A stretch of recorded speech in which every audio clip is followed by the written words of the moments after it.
बजे के बुलेटिन की शुरुआत आज की दो बड़ी खबरों से। पहली खबर दिल्ली गैंगरेप कांड से जुड़ी हुई। दिल्ली की अदालत आज दोपहर 2:30 बजे गैंगरेप के 4 दोषियों को सजा सुनाएगी। दिल्ली में साकेत कोर्ट से हमारे साथ जुड़ रहे हैं मेरे सहयोगी संदीप चौधरी, जो दिल्ली गैंगरेप केस से जुड़ी जानकारी देंगे।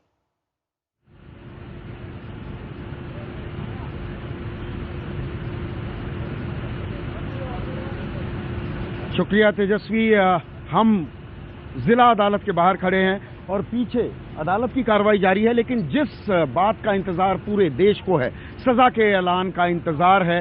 2:35 पर एडिशनल सेशन जज योगेश खन्ना की स्पेशल फास्ट ट्रैक कोर्ट सजा मुकर्रर करने वाली है और इस पर हम आपको पल पल की जानकारी देते रहेंगे। मेरे साथ अमित पांडे भी हैं, मेरे साथ मेरे सहयोगी ब्रजेश तिवारी हैं। इसके अलावा हम आपको लिए चलेंगे भोपाल, जहां पर मनोज शर्मा नूतन गर्ल्स कॉलेज में मौजूद हैं। वहां की छात्राओं की क्या राय है, ये भी हम आपको बताने जा रहे हैं तेजस्वी।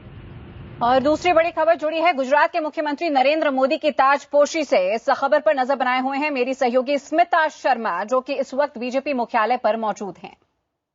जी हाँ, बिल्कुल, हम बीजेपी मुख्यालय 11 अशोक रोड पर हैं, लेकिन जो हलचल है वो तेज है। बैठकों का दौर जारी है। कल देर रात से लेकर आज सुबह तक अगर हम देखें, लगातार कोशिशें की जा रही हैं कि लाल कृष्ण आडवाणी को मना लिया जाए ताकि राह में रोड़े पेश न हो। जब नरेंद्र मोदी के नाम का ऐलान किया जाए, बीजेपी की अहम संसदीय बोर्ड की बैठक बुलाई जाने के बाद नितिन गडकरी कभी राजनाथ सिंह से मुलाकात कर रहे हैं, कभी लाल कृष्ण आडवाणी से मुलाकात कर रहे हैं। इस बीच अरुण जेटली, सुषमा स्वराज के भी आज लाल कृष्ण आडवाणी से मुलाकात करने की उम्मीद जताई जा रही है। हम इस खबर पर लगातार नजर बनाए हुए हैं, इस टॉप पॉलिटिकल स्टोरी पर। आगे हमारे तमाम सहयोगी विक्रांत यादव, मौसमी सिंह, हमारे राजनीतिक संपादक सुकेश रंजन भी हमारे साथ जुड़ेंगे तमाम अपडेट्स देने के लिए। लेकिन फिलहाल रुक करेंगे आज साकेत अदालत का, जो संदीप चौधरी आज की सबसे बड़ी खबर पर दिल्ली गैंगरेप से जुड़ी हुई जो ऐतिहासिक फैसले का इंतजार हो रहा है, उस पर नजर बनाए हुए हैं। संदीप।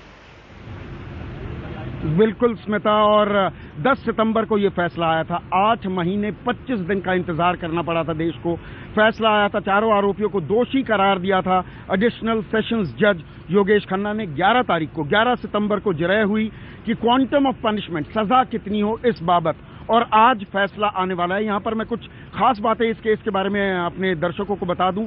130 सुनवाई हुई, 130। बचाव पक्ष को, आरोपियों को अपनी बात कहने का, अपनी दलील रखने का पूरा मौका दिया गया था। और अभियोजन पक्ष की अगर हम बात करें, उन्होंने 12 गवाहों को पेश किया, जबकि बचाव पक्ष की तरफ से 85 गवाह पेश किए गए थे इस पूरे के पूरे मामले में। और इस वक्त मैं आपको सुनवाना चाहूंगा कि जो ये बहादुर लड़की थी, जो 16 दिसंबर 2012 की उस काली रात, खौफनाक रात को बर्बरता का शिकार हुई, उसके माता पिता किस तरह के इंसाफ की, किस तरह की सजा की उम्मीद कर रहे हैं, सुनिए। यही उम्मीद कर रहे हैं कि हमारे बेटी को पूरी तरह से इंसाफ मिल जाएगा, क्योंकि मुजरिमों ने इतना घिनौना काम किया है, जानवर की तरह बर्ताव को अंजाम दिया है, तो उनको तो फांसी के अलावा कोई सजा ही नहीं होनी चाहिए और उम्मीद है कि फांसी ही होगी। उस टाइम, जिस घटना के टाइम जिस तरह लोग सड़कों पे आए, संघर्ष करे, ठंडियों के दिनों में रातों रात बाहर रहे और एकजुट हुए, हमारे दुख को सुना, समझा, और आज तक भी कुछ लोग जंतर मंतर पे इसके लिए प्रदर्शन कर रहे हैं, रातों दिन फांसी की मांग कर रहे हैं। तो जायज है कि जिस तरह से समाज ने हमारी बेटी को देश की बेटी माना, तो अगर देश को, बेटी को इंसाफ मिलेगा तो पूरे देश को इंसाफ मिलेगा। आज इस घर से हम कदम जब निकालेंगे तो यही सोच कर निकालना है कि हमारी बिटिया को संपूर्ण न्याय आज मिलेगा, और न्याय उसके बदले में क्या होगा? सिर्फ फांसी और कुछ नहीं। इसके अलावा कुछ भी हुआ तो अच्छा नहीं होगा, न हमारे लिए अच्छा होगा, न देश के लिए अच्छा होगा, और न देश की जनता के लिए अच्छा होगा, किसी के लिए अच्छा नहीं होगा। लेकिन हम इसी विश्वास पर आगे बढ़ेंगे अपने मुकाम की तरफ कि उनको फांसी की सजा सुना है। तो इस बहादुर लड़की के माता पिता इंसाफ की मांग कर रहे हैं, फांसी की सजा की वो मांग कर रहे हैं। और आपको बता दें कि 11 तारीख को जब जिरह हुई थी, जब बहस हुई थी क्वांटम ऑफ पनिशमेंट पर, तो अभियोजन पक्ष ने भी इस कांड को, इस गैंगरेप को रेयरेस्ट ऑफ द रेयर मानते हुए फांसी की मांग की थी। जबकि अगर हम बचाव पक्ष की वकीलों की बात करें, पूरे पैनल है वहां पर वकीलों का, अलग अलग आरोपियों के अलग अलग वकील हैं। जो एपी सिंह हैं, वो क्या कुछ दलील दे रहे हैं, रियायत की मांग किस बिना पर कर रहे हैं, सुनिए। हमारा तो यही प्रार्थना है कि एक तरफा मत करो, कोई चीज एक तरफा मत करो। अगर इंसान को नहीं डर रहे हो तो भगवान को डरो कम से कम। वो भी बच्चे हैं, मैं भी एक माँ हूँ, आप भी माँ हो, सब एक माँ है, लेकिन एक तरफा हो रहा जो हो रहा है। जो हम बोलते हैं वो भी मीडिया वाले नहीं बोलते हैं।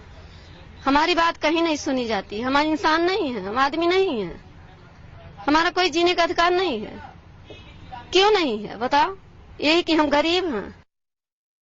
जिस तरह से प्रारंभ में दामिनी की हत्या मेडिकल ट्रीटमेंट के दौरान हुई, वो भी राजनीतिक हत्या की तरह हुई। दामिनी की हत्या राजनीतिक हत्या थी, पॉलिटिकल मर्डर थी, और आज जो फैसला आ रहा है वो भी फैसला राजनीति से पूरी तरह से आधारित है। माननीय गृह मंत्री महोदय ने साफ तौर पर कह दिया था 10 तारीख को ही कि हम इसमें फांसी की सजा करवा देंगे। ये फैसला, इस तरह की बात कहना, माननीय गृह मंत्री के द्वारा इस तरह की बात कहना, इस फैसले को पूरी तरह से प्रभावित कर रही है।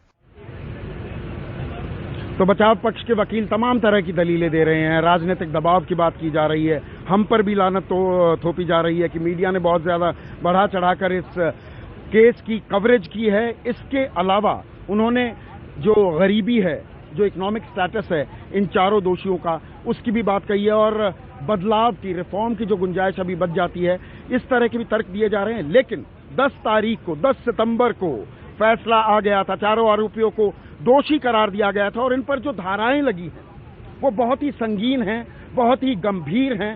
हत्या का आरोप लगा है, बलात्कार का आरोप लगा है, डकैती का आरोप लगा है, आपराधिक साजिश का आरोप लगा है, और इन धाराओं के तहत कम से कम, जो कानून के जानकार हैं वो कहते हैं कम से कम सजा होगी तो वो उम्र कैद की होगी और फांसी की सजा भी हो सकती है।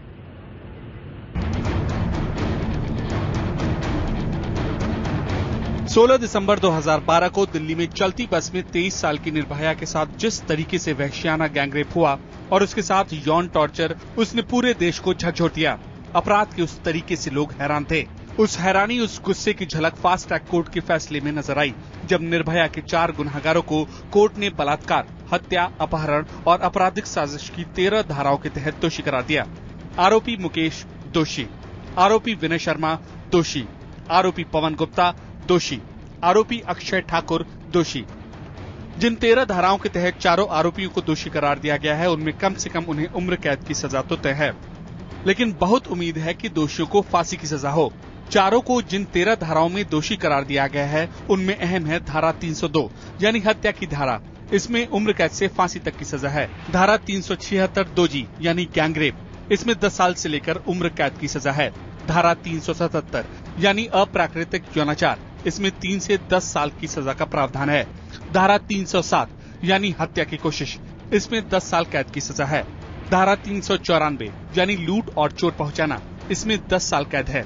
धारा 395 यानी डकैती, इसमें उम्र कैद का प्रावधान है।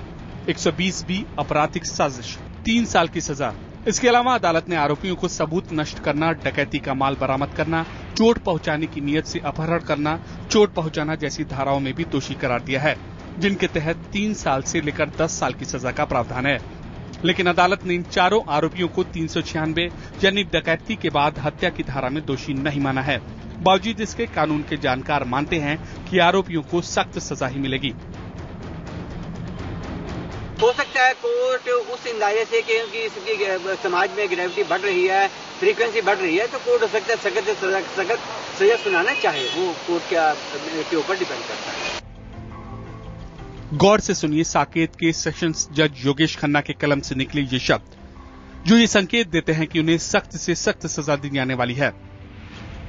जिस तरीके से रॉड का इस्तेमाल पीड़ित के टॉर्चर के लिए किया गया, जिस तरीके से रॉड से जख्म दिए गए, उससे साफ है कि ये रॉड सिर्फ पीड़ित पर काबू पाने के लिए नहीं लाई गई थी। सामूहिक बलात्कार के बाद शरीर के अंदरूनी हिस्सों में रॉड डालना, अंदरूनी अंगों के हिस्से तक बाहर निकाल लेना, ये साबित करता है कि ये कृत्य सिर्फ गैंगरेप के लिए नहीं किया गया था। साफ है कि अंदरूनी अंगों को बाहर निकालने का ये कृत्य जानबूझकर किया गया ताकि पीड़ित मर जाए। पीड़ित के टॉर्चर के लिए अलग तरीका अपनाया गया। उन्होंने उसके शरीर को चोट तो पहुंचाई ही, शरीर के अंग में रॉड तक घुसा दिया और ये बार बार किया। इतना ही नहीं, उन्होंने हाथ से खींचकर अंदरूनी अंगों को बाहर निकाल दिया। ये सारे कृत्य यही साबित करते हैं कि उनका इरादा पीड़ित लड़की की जान लेने का था। पीड़ित के अंदरूनी अंगों में 18 जख्म हैं, जो ये बताने के लिए काफी हैं कि ये हमला अमानवीय और वहशियाना था। जो भी ऑब्जर्वेशन है कन्विक्शन के लिए तो अलग होता है और उसके बाद पॉइंट ऑफ सेंटेंस पे अलग होता है, पर उसका असर तो रहता ही है। और अगर वो ऐसा जैसा आप कह रहे हैं तो मैं समझता हूं कि दोषियों को वो रेयरेस्ट ऑफ रेयर केस में लाएंगे तो उनको मृत्युदंड भी दिया जा सकता है। कोर्ट ने पीड़ित लड़की के डॉक्टर, मजिस्ट्रेट और एसडीएम के सामने दिए गए बयान को मौत के पूर्व दिया गया बयान करार देते हुए कहा है कि ये तीनों बयान मटेरियल एविडेंस के लिए काफी हैं। हम लोग सिंगापुर से एविडेंस को इलेक्ट्रॉनिकली बिल्कुल सही कानूनी तौर पर जो एविडेंस एक्ट प्रोवाइड करता है उसके तहत हम कोर्ट के सामने प्रोड्यूस कर पाए। इस केस में हर कोई दोषी को सख्त से सख्त सजा दिलाने की मांग कर रहा है। ऐसी सजा जो नजीर बने, ऐसी सजा जिसके बाद कोई भी ऐसी हरकत करने से डरे। पीड़ित परिवार समेत ज्यादातर लोग फांसी से कम सजा के लिए तैयार नहीं हैं। तो अगले 2 घंटे 20 मिनट में फैसला आने की उम्मीद है। मेरे साथ मेरे सहयोगी अमित पांडे साकेत कोर्ट में ही मौजूद हैं, जबकि मैं आपको भोपाल भी लिए चलूंगा, जहां पर मनोज शर्मा नूतन विमेंस कॉलेज, नूतन गर्ल्स कॉलेज में कुछ छात्राओं के साथ मौजूद हैं। लेकिन अमित, पहले ये बताइए कि क्या जानकारी मिल रही है? पुलिस जेल से, तिहाड़ जेल से चारों दोषियों को लेकर क्या अदालत के लिए निकल पड़ी है? जी, अब से थोड़ी देर में इन आरोपियों के यहाँ पर कोर्ट परिसर में पहुंचने की संभावना है और करीब 1:30 बजे से 2 बजे के भीतर वो कोर्ट परिसर में पहुंचेंगे। लेकिन उससे पहले क्या इंतजामात पुलिस ने कर रखे हैं, हम आपको इसकी एक झलक हम आपको दिखाना चाहेंगे। संदीप, आप यहाँ पर पीछे देख सकते हैं कि पुलिस ने पूरी की पूरी ये बैरिकेडिंग कर रखी है और यहाँ पर कुछ चुनिंदा लोगों को यहाँ पर घुसने दिया जा रहा है। और अगर आप यहाँ पर पीछे भी देखें तो बाकायदा जो पुलिस वाले हैं वो इस हर सेक्शन की, चाहे मीडिया जो रिपोर्टिंग कर रही है उसकी वीडियोग्राफी कर रहे हैं और या फिर जो लॉयर्स बाइट दे रहे हैं उसकी बाकायदा पुलिस वाले वीडियोग्राफी कर रहे हैं। तो आज एक नया तरीका ये देखा जा रहा है किस तरीके से पुलिस ये जो वीडियोग्राफी कर रही है। और अमूमन ऐसा पहले देखा नहीं जाता है कि मीडिया कवरेज के दौरान वीडियोग्राफी करे पुलिस। और आज कमोवेश सिक्योरिटीज को बढ़ाकर हमें भी इस बैरिकेड से बाहर करके यहाँ पर काफी ये दिखाने की कोशिश की जा रही कि चाक चौबंद की गई है सुरक्षा व्यवस्था और बाकायदा हर लोगों के मूवमेंट को पुलिस वीडियोग्राफ कर रही है, यहाँ तक कि मीडिया पर्सनल्स के भी। बिल्कुल मनोज, पूरे देश की निगाहें टिकी हैं, इसमें कोई दो राय नहीं। इस फैसले पर आज क्या सजा का ऐलान होता है, लेकिन आपके साथ जो छात्राएं हैं वो किस तरह की उम्मीद कर रही हैं? और साथ ही साथ मैं चाहूंगा आप उनसे ये सवाल जरूर पूछें कि आज सजा जो भी हो जाए, लेकिन क्या आने वाले दिनों में हम व्यवस्था और पुख्ती होते देखेंगे? क्या हमारी व्यवस्था और दुरुस्त भी होगी? मनोज। संदीप, मैं लड़कियों से ही बात शुरू करता हूं। अनमोल, सबसे पहले आपसे कहूंगा 2:35 अभी आप लोगों के बीच में मैं खड़ा था। आप लोग, पूरे देश को इंतजार है, आप भी ये सोच रहे हैं कि आखिर फैसला क्या होता है, क्या उम्मीद करती हैं? फैसला तो ऐसा है, अभी कितने करीब 6 महीने होने को आए हैं इस बात को, अभी तक कोई फैसला नहीं आया। अगर अभी तक कोई फैसला नहीं आया तो आगे क्या फैसला आएगा? मतलब अगर फैसला होना ही होता तो अभी तक हो चुका होता। आजकल तो ये केसेस दिन ब दिन बढ़ते ही जा रहे हैं। जो दामिनी के साथ हुआ वो मतलब वो तड़प कर मर भी गई, तब भी कोई फैसला नहीं हुआ अभी तक। तो अब जब तब उसके जिंदा रहते कोई इंसाफ नहीं दे पाई गवर्नमेंट, तो अब क्या देगी? ज्योति, आपसे सवाल करूंगा कि ये फैसला आएगा, इस फैसले के बाद आपको क्या लगता है, क्या आपके लिए आने वाले दिन लड़कियों के लिए बेहतर होंगे? सबसे पहले तो जो ये अपराधी हैं उनको फांसी की सजा दी जाए, इसके अलावा कोई और सजा इनके लिए इतनी नहीं है महत्वपूर्ण, तो फांसी की सजा दी जाए। उसके बाद जो भी आने वाली पीढ़ी है उनको संस्कार दिए जाए। जो कहते हैं कि घर की महिलाएं हमारे घर की महिला हैं, इनकी रिस्पेक्ट करें, तो सिर्फ घर की महिलाएं नहीं, जो बाहर समाज में भी जो लड़कियां हैं, औरतें हैं, उनकी भी रिस्पेक्ट की जाए। हमारे कल्चर में कहा जाता है यत्र नारी पूजते तत्र देवता रम्यते, तो उस चीज को सिर्फ लिख के काम नहीं चलता, उसे उन लोगों को बताया जाए कि उसका मीन क्या है, किस टाइप से लड़कियों औरतों की रिस्पेक्ट करनी चाहिए। और हमारे समाज में एक लड़कियों औरतों का एक अलग ही ओहदा होना चाहिए। ये नहीं कि सिर्फ हर जगह पुरुष प्रधान देश बना के छोड़ दिया गया है भारत को, ये नहीं है। आज नारी भी हर क्षेत्र में सबसे आगे है, इसलिए उनकी सबसे पहले तो रिस्पेक्ट की जाए और सुरक्षा बढ़ाई जाए। इन्होंने कहा यत्र नारी पूज्यते तत्र देवता रम्यते। एक नेहा, आपने पूरा यहाँ पर आंदोलन चलाया था, पूरा रैली निकाली थी, क्या इस फैसले को लेकर आपकी क्या सोच है?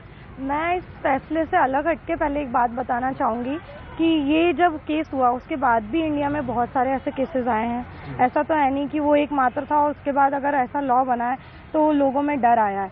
अभी भी इस केस पे जो भी सजा मिलेगी उन्हें, उसके बाद भी ऐसे कई केसेस हो सकते हैं। तो मैं लोगों से ये मतलब अपील कर रही हूँ कि प्लीज आप लोग अपनी मेंटालिटी चेंज करिए। देखिए, सबसे अहम बात जो बात कहते हैं कि आपको सबसे पहले अपनी मानसिकता बदलिए। संदीप, यहाँ की लड़कियां सोचते हैं। जी बिल्कुल, मानसिकता और उस पर तवज्जो देनी होगी। ऐसा नहीं कि ये वन ऑफ केस लोग सड़कों पर उतर आए, गुस्से का इजहार किया, सरकार पर दबाव बना, कानून थोड़े सख्त हुए और उसके बाद जस का तस हो जाए। ये सिलसिला आगे भी बढ़ाना होगा। एक छोटा सा ब्रेक लेंगे हम यहाँ पर और ब्रेक के बाद देश के अलग अलग हिस्सों में आपको लेकर चलेंगे और वहाँ लोग किस तरह से देख रहे हैं इस फैसले को, क्या उम्मीद है, ब्रेक के बाद।